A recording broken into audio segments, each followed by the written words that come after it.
We are back. It is fight season, and it's third time's the charm for having Torrez Finney on fight season. This is the third time you're back for the third time in the past couple of months, and it's also your third time's the charm on Dana White's Contender Series. Finally paid off. He's got the UFC contract, and it's about damn time. Torrez Finney, how are you? Thank you so much for coming back, man. Yes, sir. Hey, man, look, I'm happy to be back here on again, and you're right, man. Finally. The third time was for sure the charm. You know, I was a long time coming. You know, this like been telling people this the entire time. It's been a long year, man.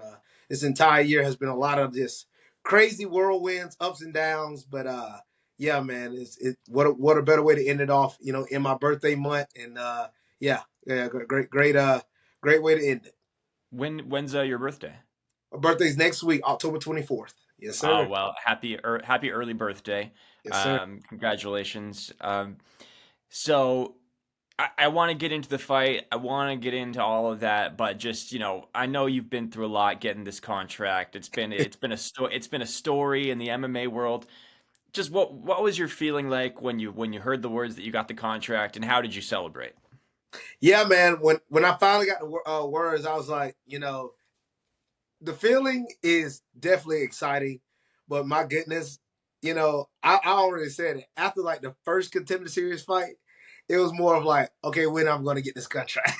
You know, it's like, It's a little different feeling, but it definitely is a lot sweeter because of obviously all the obstacles and things that you had to get through to get to this point. And the other thing is like, yeah, with me and my family, we celebrated. It was really cool. You know, they had this little celebration back in my hometown in Macon, Georgia, and in Jones County. And it was great. Had the UFC crew follow me down there. You know, they're doing the UFC Next Level little documentary thing on me. So that's really nice. I mean, they were right. I mean, talking to the cameraman, they are right. They have so much footage on a Contender Series guy, more than they usually would. So that was cool. So yeah, it feels really good. We'll be back to the video in just a second, but first, it's the NFL season. We're right in the thick of things, and you know, Inside Fighting has partnered up with DraftKings, an official partner of the NFL, and we've got an amazing offer for you right now, where if you are a new DraftKings customer, you can go download the DraftKings Sportsbook app, bet $5, get $200 in bonus bets instantly just by using our promo code Inside Fighting. DraftKings is the #1 spot to bet on touchdowns, and you can use those bonus bets to bet on same-game parlays. It's a lot of fun, and if sports betting is not yet available in your state, don't worry about it. Just go play DraftKings Daily Fantasy Sports. It's my favorite thing to do on DraftKings. Again, new DraftKings customers who download the DraftKings Sportsbook app, bet $5, get $200 in bonus bets instantly just by using our promo code Inside Fighting.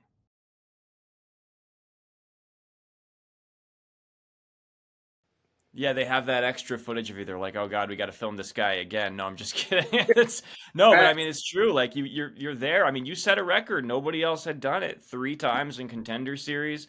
Do you take any pride in that? Knowing obviously it wasn't an ideal situation, but just knowing that like you came back 3 times and you did it, you got to take some pride in that, right?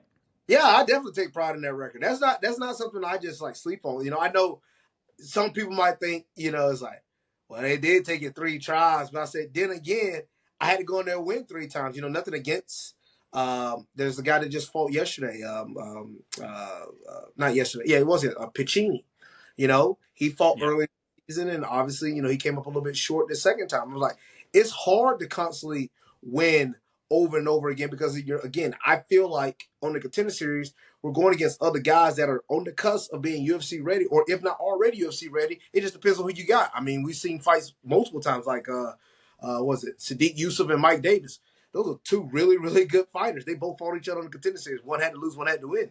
You know, obviously, one of them, and we've seen that a lot of times. A lot of UFC matchups happen on the Contender Series.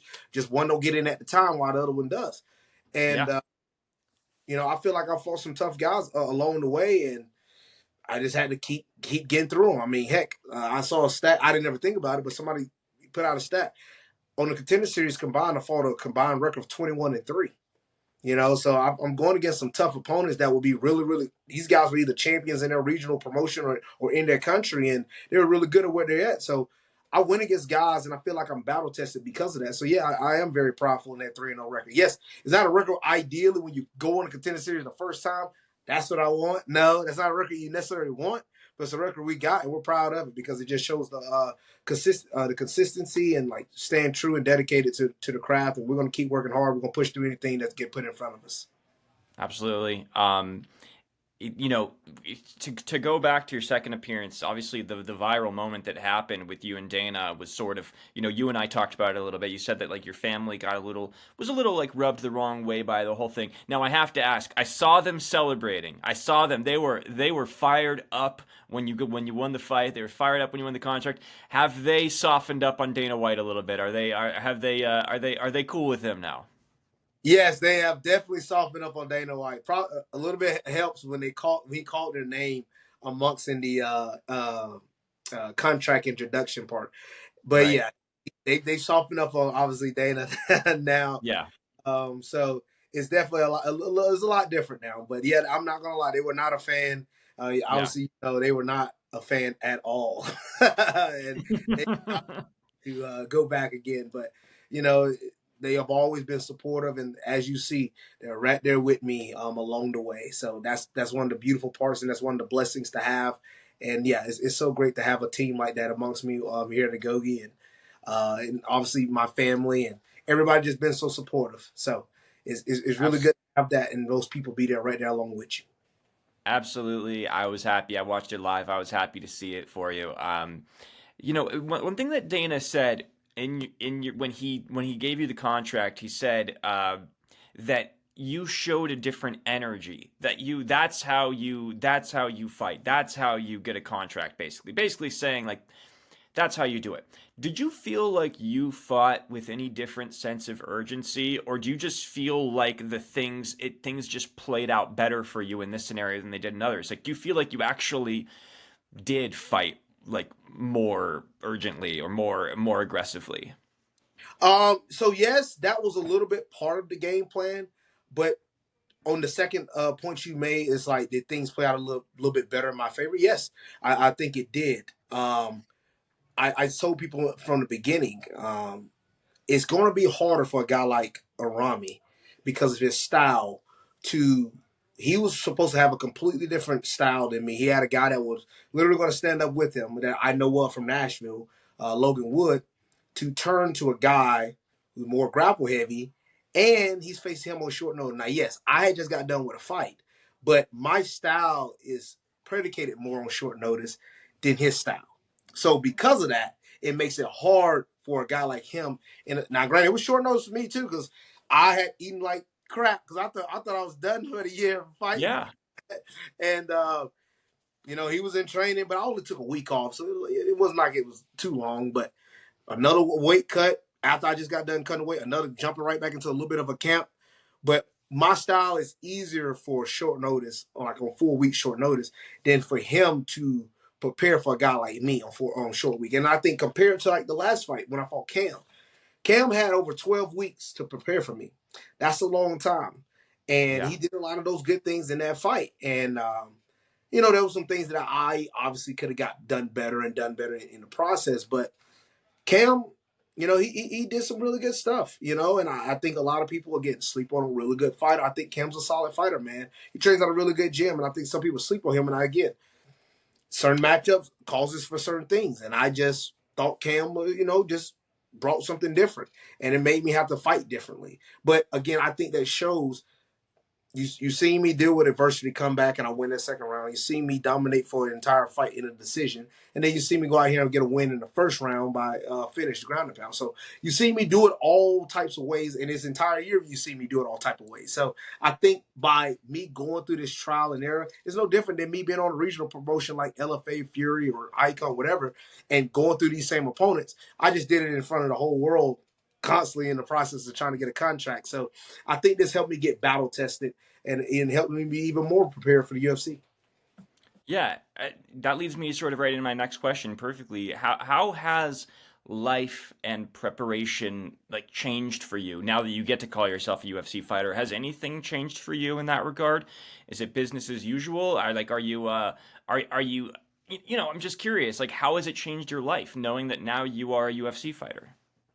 Well, I will definitely say a lot more picture taking and doing a lot of more interviews and things. Yeah, sure. Yeah, it's definitely of picked up in that aspect, and obviously a lot more people knowing about me and social media blowing up like crazy here and there. But overall, nothing really changes in my aspect. I mean, I still train hard the same way. I know there's a lot of things I got to get better at. Like, yeah, I went out there and got finish in the first round, but there's a lot of things I still could have done even better. I don't never like settle on one win for too long. We like, okay, what's on to the next?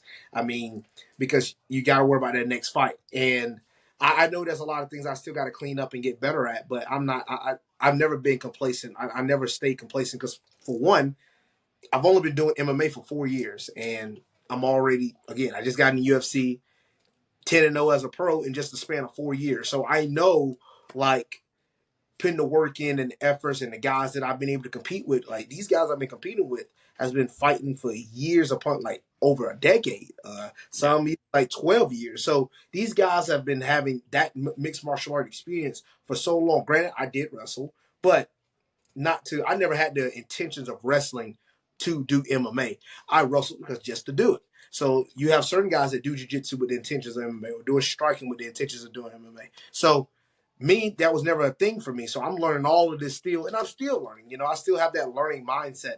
And I just feel like as long as I continue to keep working hard to get better at what I need to do, everything's going to grow and be in the process. I think I have a lot of advantages over guys that are already in the UFC and some of the guys that are maybe even ranked. But there's some things that they have advantages over me in right now. And as long as I continue to keep working on those and get those things cleaned up, I think I'll be here for the long run.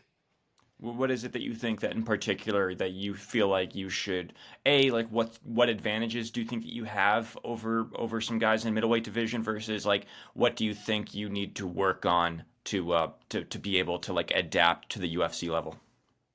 Well, I would say probably if I had to say necessary weakness, continue to work on things on the feet. But I actually don't think that's necessarily a weakness. It's just a thing that I haven't had the opportunity really to show. I tell people all the time, if Yeah. you can't pass my plan A, you're not going to see my plan B. Yeah. I intentionally that fight in Jacksonville, I intentionally stood on the feet the whole time. I did not try to take him down. I said, we're going to stand on the feet, turn into a huge knockout. So I know that I can do things on the feet, and I spar with some high level kickboxers. I go out there to Vegas, Extreme Couture, spar with a lot of those guys, and I get a lot of props, for things that they see that I'm able to do on the feet. Again, that more come with confidence and doing things more repetition, habits, and I also know my strong side, my wrestling, my jujitsu, my pace, my strength. A lot of things that I know I can do, and I still trying to get better at that. I don't think I'm A+ in anything right now. I think I'm very good at a lot of things, but I don't think I'm uh, elite there yet. And I feel like I'm always going to be working towards getting to that elite part. But once I get to that elite part, people better watch out. Absolutely. No, I mean that's what in terms of staying on the feet. That's like what Habib was like. He was always known for being that like heavy wrestling takedown machine, but he got his overhand right and his stand up game was effective simply because of that threat. So like that's the beauty of MMA, right? Is that there's just like every disadvantage you have, you can play to your advantage because the other fighter is going to be afraid of the other things that you can do. So you can use that to your advantage. So I guess I have to ask you. You're gonna have your first fight sometime. I'm guessing in the next few months. I don't know when, but are you excited about that? What do you want to do with that first UFC paycheck? Do you have anything in mind? Are you planning on any investments, any purchases in mind, or are you just gonna play it safe? So yeah, I've been blessed, to have some really good sponsors, and that's all I live off of. So actually, as surprising as this may be, ever since my first paycheck I got as a pro, I have done a lot of savings. I have not spent a single dollar of any money I have made as a professional. So Wow. we keeping that same train going, and after taxes, management, and also paying my tithes. Yeah, after I knock out that stuff, boom, that money goes straight to savings, man, and we just keep racking it up, baby. And I don't try to live above my means. I'm blessed. I don't have to work.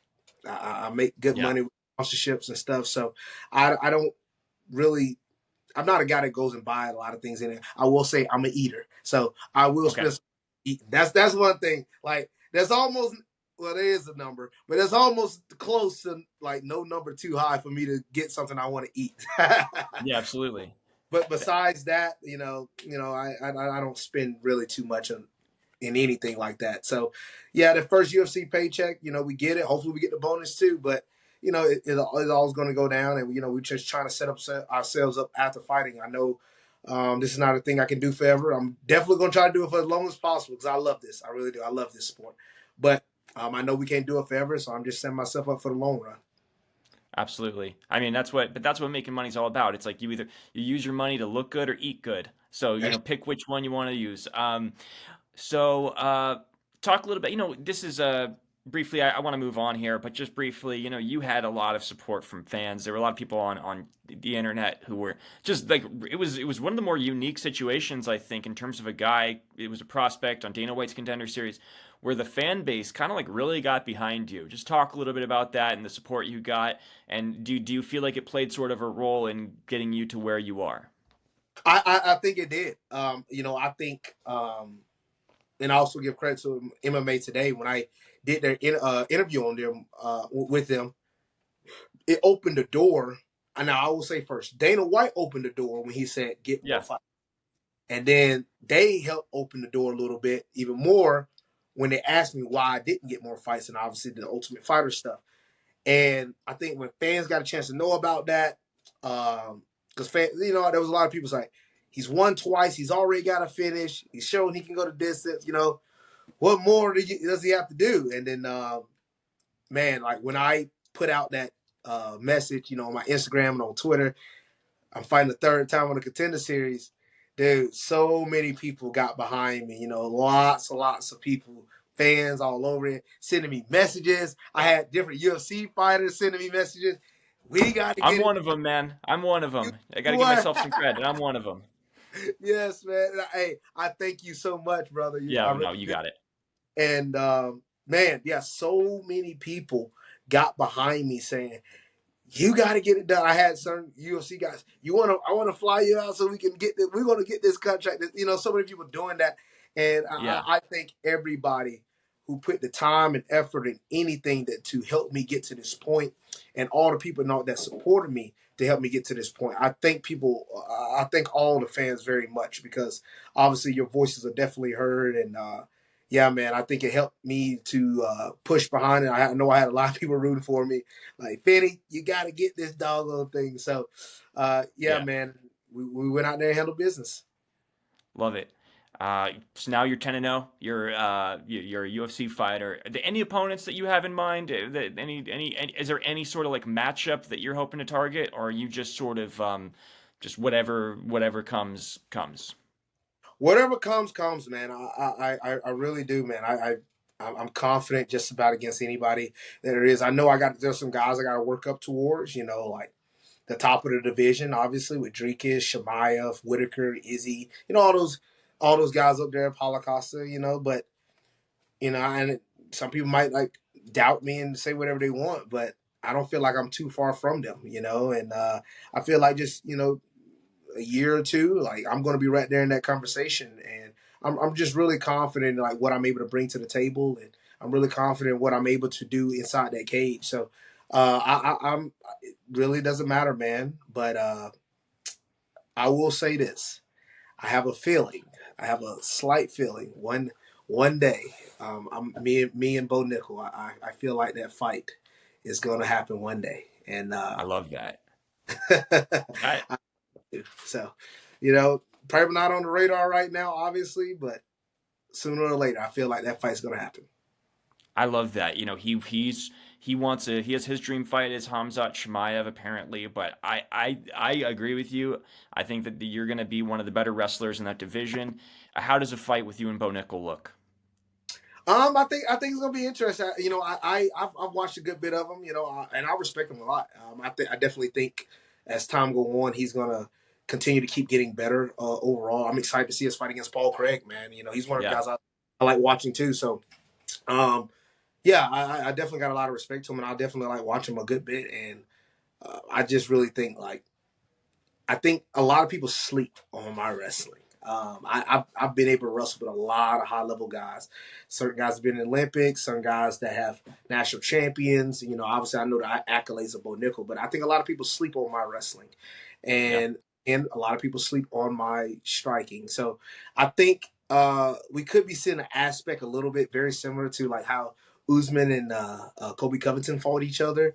I could see some things like that, but I think because with me having a little bit more power than those two had in that type of matchup, and so is him. You know, he's getting better as a boxer. I feel like there's going to be a finish a little bit earlier than than that one going the full distance like those two. So Okay.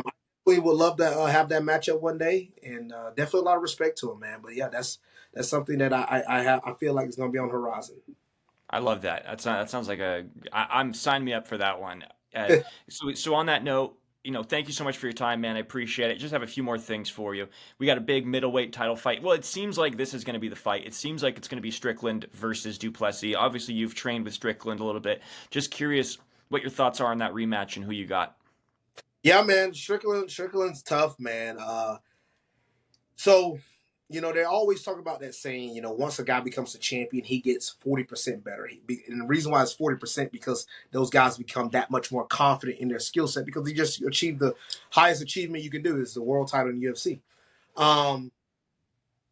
Him taking the title from Strickland, granted, it was in split decision in a fight I did not think Strickland lost, but him beating Izzy by finishing Izzy the way he did it, a little bit more confidence. I think he takes a few more chances against a guy like Strickland. And because that he does that, I think a guy like Strickland can capitalize on it. Now, we have to see. Does Dricus get better in the grappling department? Does he eventually catch a guy like Strickland on the feet? And with Strickland doing so much work with a guy like Pereira, I don't know, man. Strickland looks a lot better, man. He's good. I mean, the guy's Yeah, solid. So I that's literally a toss-up matchup. it But I'm is. leaning Strickland because I think a guy like Dricus is going to trust himself more. I think he's going to take a few more chances, which he can, and which he can get a guy like Strickland out of there. But I think Strickland is so sound, and I think if it wasn't for that headbutt cut, it wouldn't have shown that he probably lost that third round. If it wasn't for the headbutt cut. And I think because of that, it swayed some of the judges' thinking. And obviously some of those takedowns, like as much as I'm a wrestler, I'm a big takedown guy.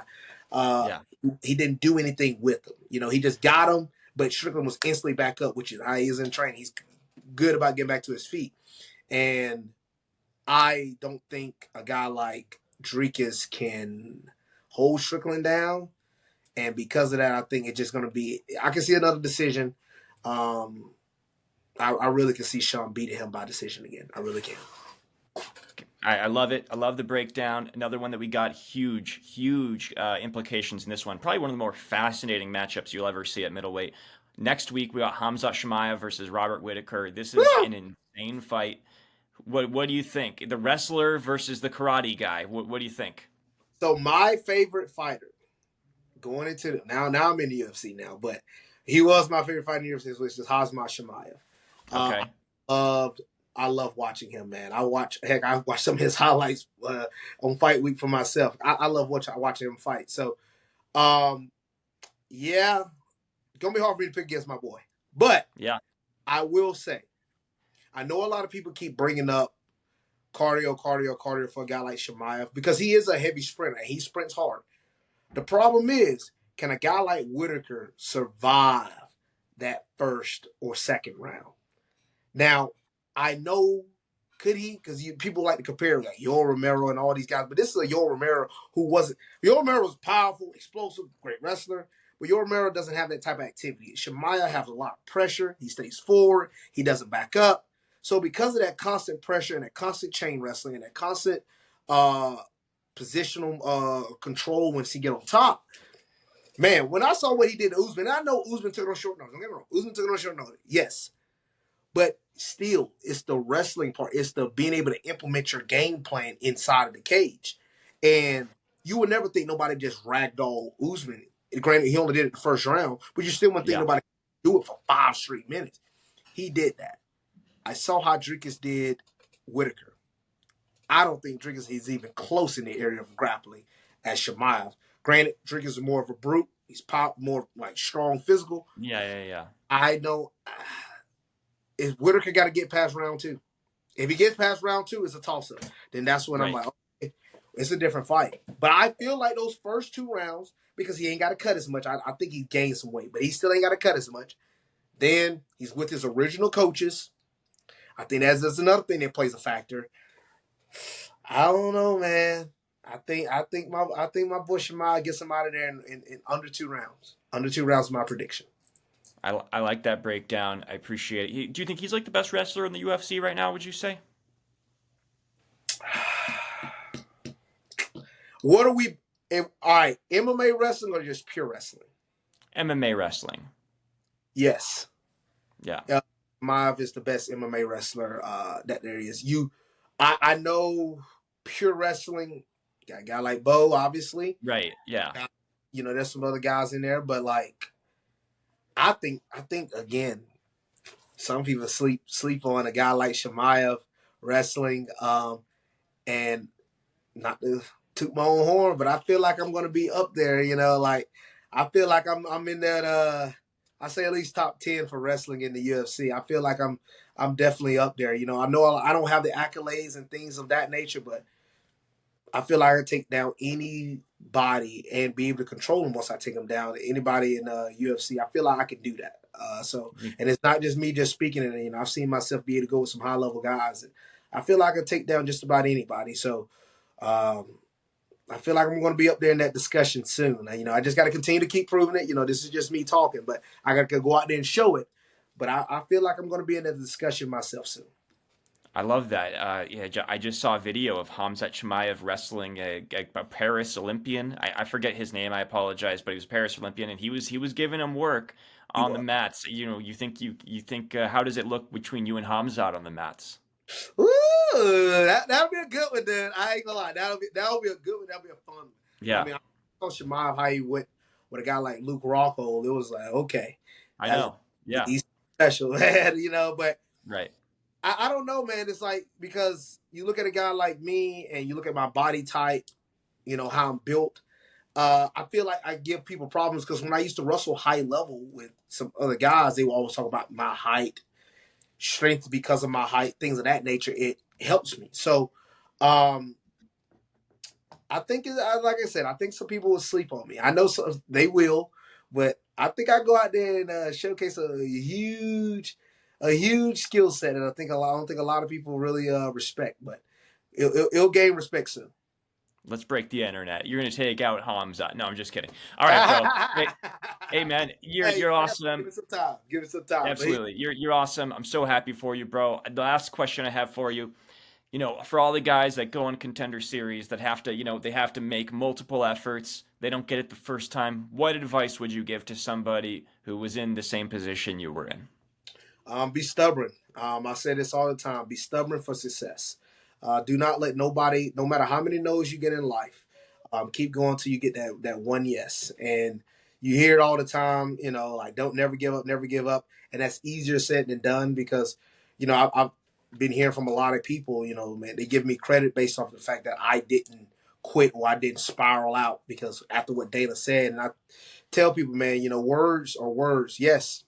Some of them have meaning, some of them have power, but words are still words. And those type of things don't affect me. I grew up tough love and dealing with football recruiters and coaches and people down you and high school articles not ranking you. I've done that type of stuff my entire life. So this was just another step. And I feel like, again, I tell everybody you have that moment in life where you overcome an obstacle and it makes you that much more confident when you get ready for the next one.